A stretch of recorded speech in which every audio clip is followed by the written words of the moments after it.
दोस्तों, ये स्थान कहने को तो एक सोने की खदान थी, किंतु वास्तव में यहाँ केवल भूख और अराजकता का ही बोलबाला दिखता था।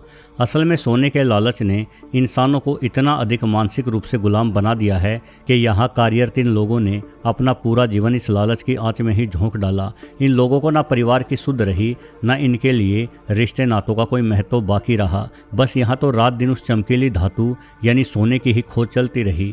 ये वाकई में एक ऐसा स्थान था जिस पर यकीन करना मुश्किल है। इस स्थान को सेरा पेलाडा गोल्ड माइन के नाम से जाना जाता है, जो कि ब्राज़ील में स्थित है। तो चलिए आज के वीडियो की शुरुआत धरती पर नरक का रूप ले चुकी इसी खदान की चर्चा के साथ करते हैं।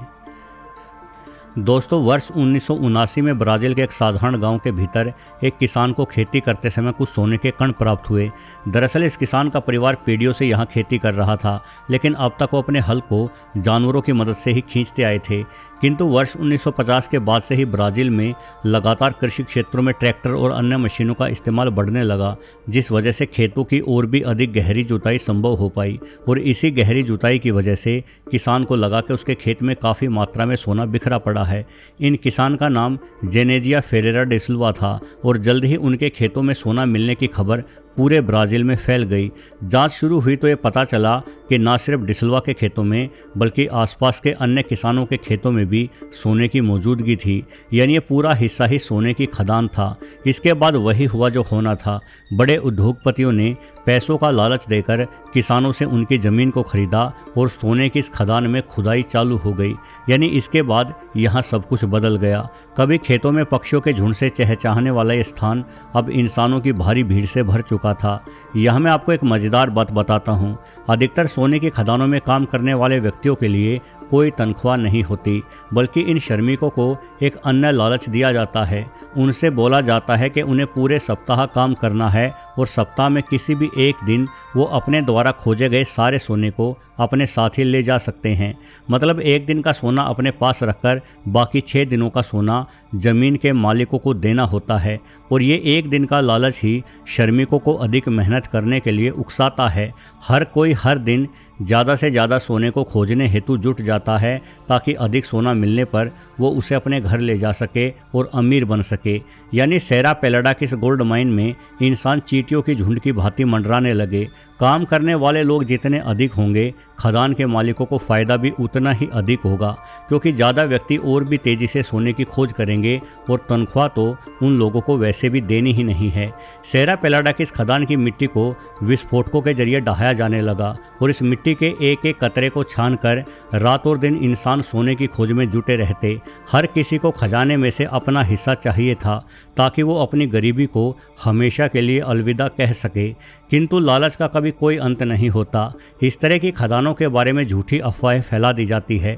लोगों को बताया जाता है कि फलां व्यक्ति को इतने किलो सोना एक ही दिन में मिल गया, जिससे वो व्यक्ति अमीर हो गया। ऐसी अफवाहों से आकर्षित होकर दुनिया भर से लोग सोने की खदानों में खोज हेतु पहुंच जाते हैं। साथ ही खदान में काम करने वाले लोगों को शराब आदि मुफ्त में मिल जाती है, जिस कारण से नशे की ओर भी आकर्षित होकर ये लोग इन खदानों में हमेशा के लिए गुलाम बनकर रह जाते हैं।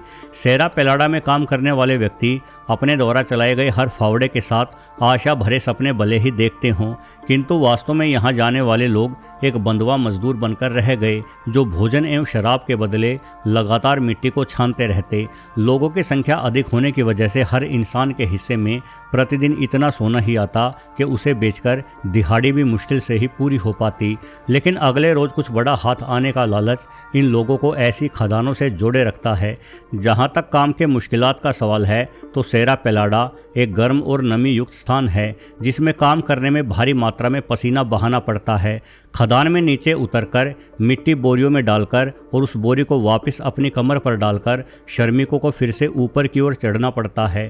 कई बार बारिश होने की वजह से यह चढ़ाई फिसलन से भर जाती है, जिस वजह से फिसलकर नीचे गिरने की वजह से श्रमिकों के हाथ पांव टूटने से लेकर मौत तक हो जाना कोई बड़ी बात नहीं मानी जाती। वहीं दूसरी ओर जहां लालच होगा, वहां लड़ाई भी अपने आप शुरू हो जाएगी। अक्सर यहां मिले सोने के कारण 2 श्रमिकों के मध्य में लड़ाई होना बिल्कुल ही सामान्य समझा जाता था। ये लड़ाई इतनी सामान्य होती कि कई बार 2 गुटों के आपस में भिड़ जाने के बावजूद भी बाकी के लोग बीच बचाव तक नहीं आते, बल्कि चुपचाप चुपचाप अपना कार्य करते रहते थे। एक सबसे बड़ी समस्या ये है कि सोना अक्सर अन्य कई धातुओं के साथ यौगिक के रूप में पाया जाता है। सोने में मुख्य रूप से मरकरी की मिलावट होती है, जिस वजह से सोने को गर्म करते हुए मरकरी को पिघलाकर अलग करना होता है। एवं मरकरी बेहद ही विषाक्त पदार्थ है, यानी जहाँ सोने की खदान होती है वहाँ पर्यावरण को नुकसान बेहद अधिक होता है। सोने की खदान में कार्य करने वाले श्रमिक अक्सर मरकरी के दुष्प्रभाव के चलते हृदय और फेफड़ों से संबंधित बीमारियों का शिकार हो जाते हैं। 80 के दशक के मध्य तक सेरा पेलाडा की इस खदान में सोने की मात्रा बेहद कम बची। जितना भी थोड़ा बहुत सोना बचा था उसे बिना सरकार को सूचित किए चुपचाप निकाला जा रहा था, जिस कारण सोने की मात्रा कम होने, भ्रष्टाचार एवं पर्यावरण के नुकसान को ध्यान में रखते हुए ब्राज़ील सरकार ने अंततः इस खदान को वर्ष 1986 में बंद करवा दिया। हालांकि अभी भी कुछ लोग अवैध रूप से यहाँ खनन करते हुए देखे जा सकते हैं। इस खदान में कार्य करने वाले लगभग 40% लोग आगे चलकर दमे जैसी बीमारियों का शिकार हो गए। यानी सोने की कीमत का लालच इंसानों के स्वास्थ्य को बहुत महंगा पड़ता है।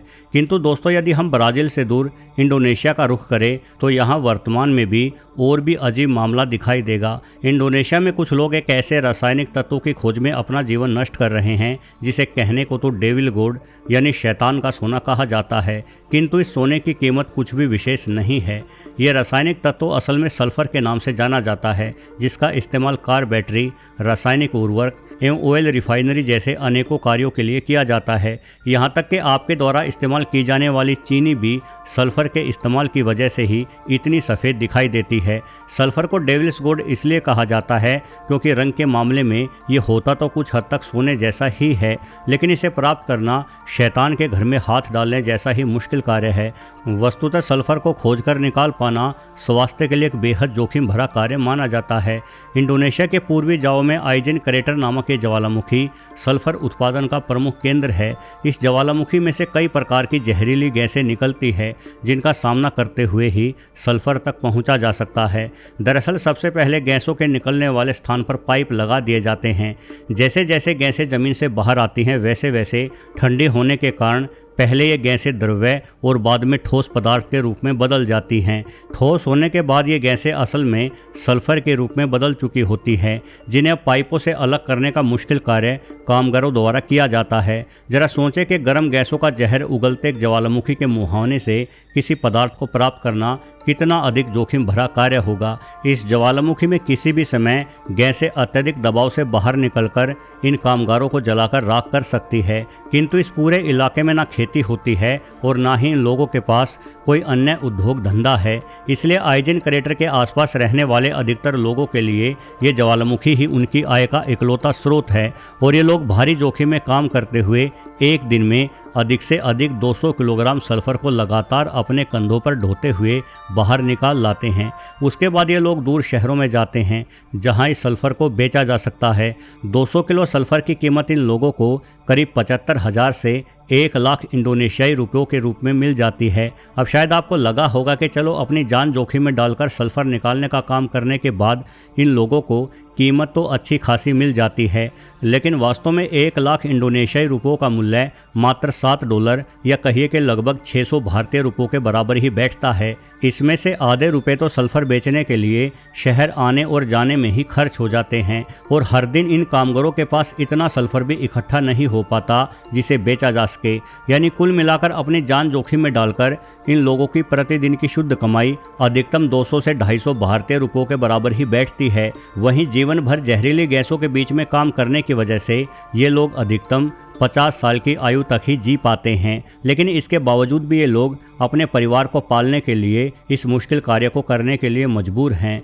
वास्तव में भूख से निपटने से अधिक मुश्किल कार्य और कोई दूजा नहीं हो सकता। इसलिए एक जोखिम को कम करने के लिए इंसान दूसरे जोखिम की उंगली पकड़ लेता है। वैसे ये वीडियो यदि आपको जानकारीप्रद लगा हो तो वीडियो को लाइक ज़रूर कर दें।